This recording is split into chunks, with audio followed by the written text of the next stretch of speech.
Record prize মানির 2026 FIFA বিশ্বকাপেও লোকসানের সংখ্যায় ইউরোপের দলগুলো।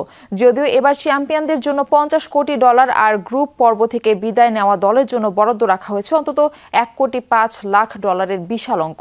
তবে যাতায়াত খরচ বৃদ্ধি, আমেরিকার কর নীতি আর দৈনিক ভাতা কমে যাওয়ায় কপালে ভাঁজ পড়েছে ফেডারেশন। ফুটবল বিশ্বকাপ মানেই উন্মাদনা, আর এবার সেই উন্মাদনা দ্বিগুণ হয়েছে রেকর্ড পরিমাণ প্রাইজ মানিতে। 2026 বিশ্বকাপে গ্রুপ পর্ব থেকে বিদায় নিলেও দলগুলো অন্তত পাবে $1,05,00,000 বাংলাদেশি মুদ্রায়, যা প্রায় $125 কোটি। এছাড়া চ্যাম্পিয়নদের জন্য ঘোষণা করা আছে $50 কোটি। অর্থের ঝনঝনানিতে ইতিহাসের সবচেয়ে দামি বিশ্বকাপ হতে যাওয়া এই আসর নিয়ে অবশ্য কপালে চিন্তার ভাঁজ পড়েছে ইউরোপের বড় দলগুলোর। কিন্তু প্রশ্ন, কেনই বা এই লোকসানের সংখ্যা? ব্রিটিশ সংবাদ মাধ্যম দ্য গার্ডিয়ান ও পিও মিডিয়ার এক অনুসন্ধান বলছে, প্রাইজ মানি বাড়লেও এবারের বিশ্বকাপে কমেছে খেলোয়াড়দের দৈনিক ভাতা। কাতার বিশ্বকাপে যা ছিল $850, তা এবার নামিয়ে আনা হয়েছে $600। প্রতিবেদনে বলা আছে, একটি ফেডারেশনের হিসেব মতে সেমিফাইনাল পর্যন্ত খেললে আগের চেয়ে প্রায় $5 লাখ ভাতা কম পাবে দলটি।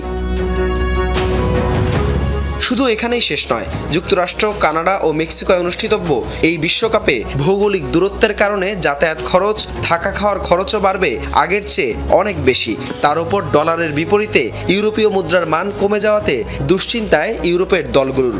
এদিকে মরার উপর খাড়ার ঘাও হয়ে দাঁড়িয়েছে আমেরিকার কর নীতি। বেশ কয়েকটি রাজ্যে অনেক বেশি ট্যাক্স গুনতে হবে খেলোয়াড় সহ কর্মকর্তাদের।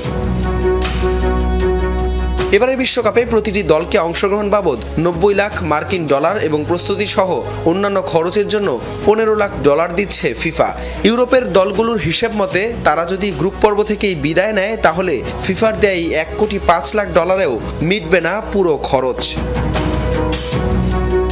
মাঠের লড়াইয়ে জয়ের পাশাপাশি এবার দলগুলোকে লড়তে হবে কঠিন আর্থিক সমীকরণের সাথেও।